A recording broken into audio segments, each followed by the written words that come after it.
I do not believe that the Western society understands the love, affection, reverence we have for our Holy Prophet Muhammad, peace be upon him.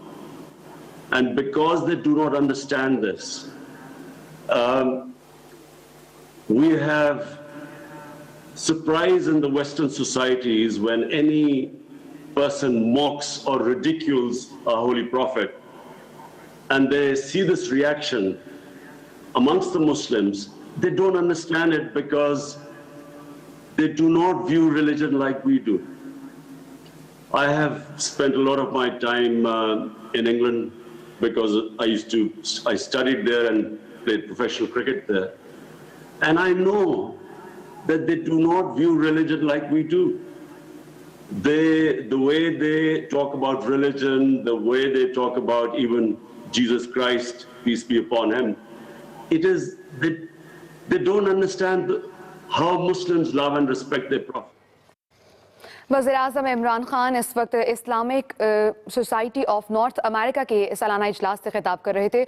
उनकी जानिब से जो गुफ्तगू की गई आपने सुनी। ह्यूस्टन में इस वक्त ये इजलास हो रहा है। आपको बता रहे हैं कि वज़ीर-ए-आज़म इमरान खान इस वक्त शुमाली अमरीका की इस्लामिक सोसाइटी से खिताब कर रहे हैं।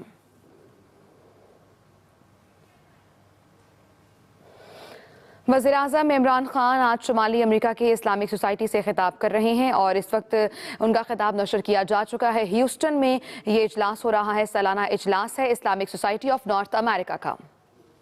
Understandably, because it gives them pain. Similarly, the Muslim community must make them realize in the Western countries that how much it affects us when our Prophet is ridiculed, or like when Salman Rushdie, and it all started with that, when he wrote the satanic verses, mocking our Prophet. And the West could not understand the reaction. So if we sensitize them about our feelings, our love, affection for our Prophet, and this will create a better understanding that you cannot use freedom of speech. You cannot use that to hurt the sentiments of 1.3 billion people. My second point is about Islamophobia. Now, what the Western countries must realize that there is only one Islam, and that is the Islam of Prophet, peace be upon him. Like in every human community, they are moderates, they are radicals, they are intellectuals, and they are extremes. Same in the Muslim community. But there is only one Islam. So when terms like Islamic terrorism are used, unfortunately, this creates what I believe one of the main reasons it creates Islamophobia. Because when words are used like this is a radical Muslim, or this is a Muslim extremist, or Muslim terrorist, how is the man in the street in the Western society is supposed to distinguish between what is a moderate Muslim and what is a radical Muslim? So the whole Muslim community gets tainted by that. And so every Muslim becomes suspect. And then you have the man in the street in the Western society is supposed to distinguish between what is a moderate Muslim and what is a radical Muslim. So the whole Muslim community gets tainted by that. And so every Muslim becomes suspect. And then you have people like the gunman who walks into a mosque. Suicide attacks have been blamed on Islam for some this myth that Muslims blow themselves up because they'll go to heaven, they'll have this virgins, this whole bit. The Hindu Tamil Tigers before 9/11 were responsible for 70% of suicide attacks. But no one blamed Hinduism for it. Before that, the Japanese kamikaze pilots, they did suicide attacks, but no one blamed their religion. So terrorism has nothing to do with religion. It has to be delinked. Terrorism, the roots of terrorism lie in politics. Religion, all religions, the fundamental things they preach are compassion and justice. All religions. And we have to make people understand the difference between human societies, what religions say, and how human societies are. So if we concentrate on the worst, on the extremes of a human society, when I first went to England, there were these people called the skinheads. They would beat up people because of the color of the skin. So imagine if I went back and looked at society from the prism of what the skinheads did. Similarly, if what has happened since 9/11, any terrorism is related to Islam now. And this has done two things. One, it has created Islamophobia. What I'm talking about, these gunmen, Muslims being targeted. But secondly, it has delegitimized Muslim freedom struggles. So for instance, in Kashmir, after 9/11, the Indian government could suppress the people by using the word Islamic terrorism. And if the word Islamic terrorism came about, all worries about human rights, about justice disappeared. People in the Western countries, the moment a movement was labeled Islamic radicals or terrorism, that was it. The whole Western world would have cast a blind eye on it. They wouldn't talk about it. And so Muslims were crushed by governments using the word Islamic terrorism. My third thing, and this is probably the most serious thing which is confronting Muslims right now, and I'm talking about almost 200 million Muslims of India. You see, I also know Indian society. I have, through cricket, I have had love and affection in India. I know India, which is confronting Muslims right now, and I'm talking about almost 200 million Muslims of India. You see, I also know Indian society. I have, through cricket, I have had love and affection in India. I know India, a lot of friendships in India. So what has happened in India right now needs to be told to the Western world. I'm trying my best, but from Islam's platform, you have to make a concerted effort to make people understand this phenomena which has taken over India. You have to make the Western society understand RSS. RSS was created in 1925. RSS was by Hitler, by Mussolini. It was a fascist ideology which believed in Hindu supremacy. It believed in Hindu supremacy and at the same time was filled with hatred of Muslims. They blamed the centuries of Muslim rule in India for why the Hindu civilization couldn't reach its peak. It believed, as I said, in the racial supremacy of the Hindu civilization. It believed in ethnic cleansing of Muslims from India. It believed that India was only for Hindus. And this, if you read what the founding fathers of the RSS movement said, like Golwalkar, in this day and age, it is extremely easy for all of you to Google it. Just Google and find out the origins of RSS. Who were their founding fathers? Who were the role models of the founding fathers? What was their philosophy? And this hateful philosophy was the reason why Gandhi was assassinated after independence.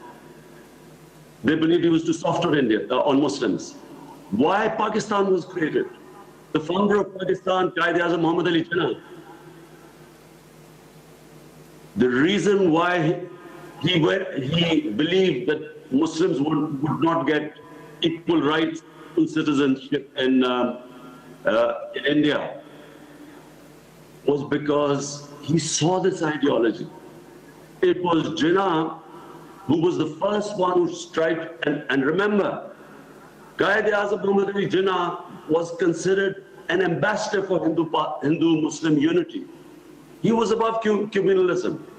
But when he saw that what this ideology was heading towards, he was the one who warned Muslims that the Hindus were wanting independence only for Hindus. The India they pictured was only for Hindus, and Muslims would be a second-class citizen. And I'm afraid that is what has happened in India.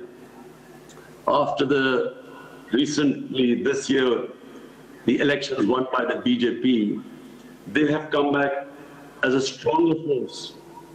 And what the BJP philosophy is, I need to make you understand, because I believe that this is not something like Milosevic, Serbs and ethnic cleansing of Muslims in Bosnia. We are talking about 1 billion, a country of over 1 billion people with nuclear weapons, taken over by an extreme philosophy, ideology. What the Nazi party proved was that a small, highly organized, ideologically motivated group could actually take over the whole country. That is what has happened in India. An extreme ideology has taken over India. They do not consider minorities, and especially Muslims, as equals. Worse, this ideology was responsible for the massacre in Gujarat of Muslims. This ideology is responsible for lynching of Muslims, simply on a thing like acquisition of cow meat or cow slaughter. Right now in Assam, 1.9 million Muslims are about to be, their citizenship is about to be taken away. And it is this ideology that has put almost 9 million Muslims under curfew for 26 days in Kashmir. What this Narendra Modi government has done, when it annexed Kashmir, Kashmir was a disputed territory where the United Nations resolution had given the Kashmiris their right to decide their own destiny through a referendum. That right was never given. But the UN resolution still stands, means that it was a disputed territory. The BJP government has annexed it. It's annulled its own constitution, Article 370, which gave the Kashmiris a special status. It's also annulled Article 335A of their constitution, which meant that you could not change the demography of Kashmir. But the BJP government's stated aim is that they want to change the demography, change a Muslim majority province into a Muslim minority province by bringing in settlers to come in and change the demography. This is a violation of the 4th Geneva Convention, Article 49.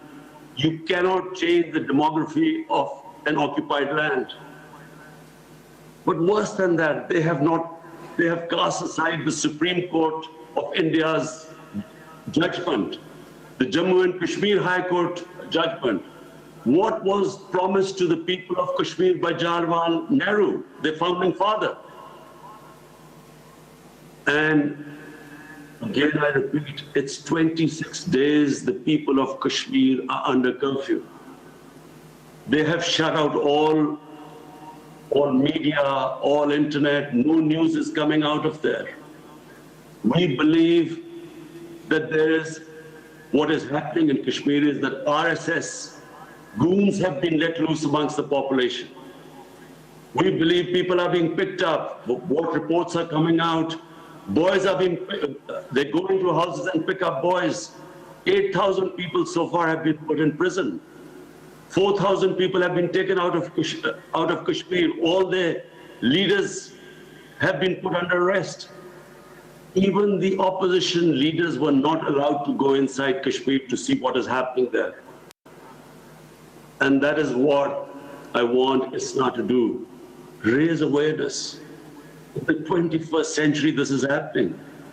And this is happening, an ideology which openly states that they want to change the demography of the people of Kashmir, which openly states that the Muslims do not have the same rights in India as the Hindus. They have completely cast aside the secularism of Nehru and Gandhi. And I'm afraid this ideology is not going to stop here. I think they have let out of a genie out of a bottle. It's not going to go back in. This genie of hate, of Hindu supremacy.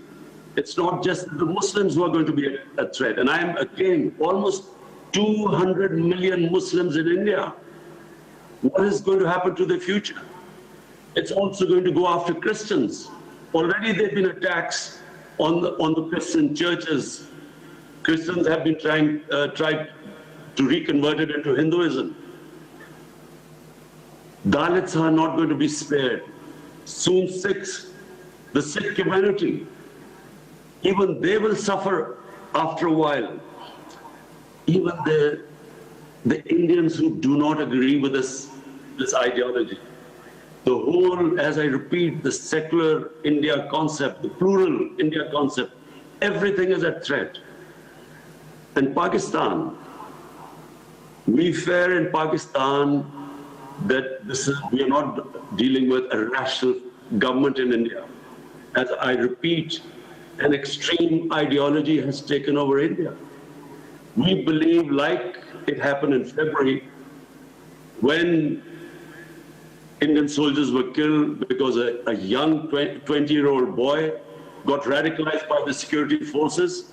And remember, there are 900,000 security forces right now in Kashmir. 900,000. The human rights violations have been mentioned by the United Nations for the first time. So when a boy blew himself up, India blamed Pakistan. We immediately asked them, we said, if you give us any proofs that Pakistan was involved, we will take action. They sent us a dossier. But before the dossier arrived, they had sent their jets into Pakistan to bomb us. We feel that India will do this again to divert attention from what we fear will be bloodshed in Kashmir in order to oppress the people, subdue the people, kill their hunger for freedom, ethnically cleanse them, or change the demography. We believe that the sort of oppression they will do in Kashmir and already are doing, they will need to divert the world attention to Pakistan. And we believe that as they did in February, they will do some sort of an action, an attack in Pakistan. But now we're talking about two nuclear-armed countries face to face. So the consequences, this is no longer something like Rwanda or like Bosnia. We are talking, again, I repeat, 1 billion people, a country of 1 billion people with nuclear arms, with a mad ideology, facing Pakistan. What will happen once this, if a similar sort of attack happens, Pakistan will retaliate? We, again, I repeat, and two nuclear-armed countries face to face. That is why it is important for ISNA to play its role. I have asked the OICU to play its role. I'm going to raise this in the United Nations General Assembly. But you, as the largest Muslim body in North America, has a very important responsibility. You must make people aware of what is going on in India. This image of India so far of a land of peace, a land of gurus, of karma, a land where, of plural secular values, it is no longer that India anymore.